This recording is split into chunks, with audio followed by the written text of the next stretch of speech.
Hi! Hello, and welcome to the Daily Almanac for December 7th. So, let's get started. This day in history! On this day in history, December 7th, 1787, Delaware became the first of the original 13 states to join the Union. Delaware is often called the first or Diamond State. The state's name comes from the original governor of Virginia, Thomas West, Lord Delaware. Today, Delaware is one of the most industrialized states, known for its chemical research. Dover is the capital, and the state flower is the peach blossom. Also, on this day in 1941, Japanese warplanes attacked the home base of the U.S. Pacific Fleet at Pearl Harbor in Hawaii. The following day, President Franklin Roosevelt, addressing a joint session of Congress, called December 7th a day which will live in infamy.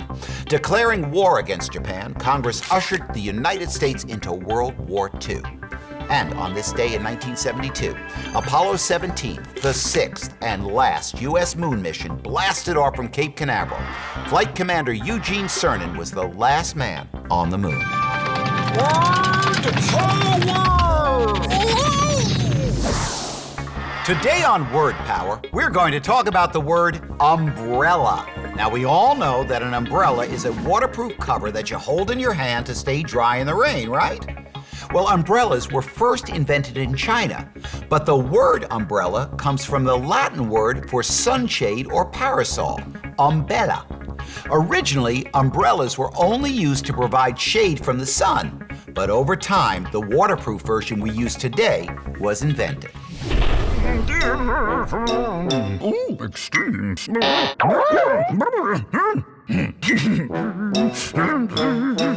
Today on Extremes, we ask, what is the loudest land animal? Now, you might think that you can shout pretty loud, but scientists agree that the loudest land animal is the howler monkey.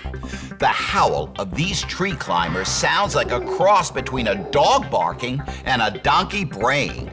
You can hear its call up to 3 miles away, or about 4.8 kilometers, which is pretty amazing when you consider that they live in the dense jungle. Howler monkeys usually howl at the beginning and the end of the day. Health tips. Here's a way to know how fast your heart is beating. Gently place 2 fingers on the side of your neck, where the doctor sometimes feels for swollen glands. Press in a little bit, not too much. You should be able to feel a beat. That's called your pulse. It's the pulse of the blood being pumped by your heart. Now, if you count the number of pulses in a minute, that will equal the number of heartbeats in a minute. Try counting your pulse at different times in the day to see how your heart rate changes.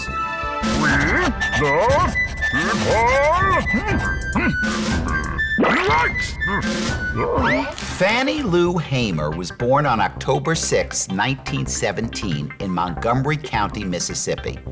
She was the granddaughter of slaves. In 1962, she went to a voter registration meeting and was surprised to learn that African Americans actually had a constitutional right to vote. Hamer went to the courthouse to register to vote, but this was a dangerous decision. When Hamer and others went to the courthouse, they were jailed and beaten by the police. Hamer would not be discouraged. She traveled around the country speaking and registering people to vote. Hamer was an inspirational figure to many involved in the struggle for civil rights. She died on March 14, 1977, at the age of 59. Well, that's all the time we have left today for Daily Almanac. Thanks for stopping by, and I hope to see you tomorrow.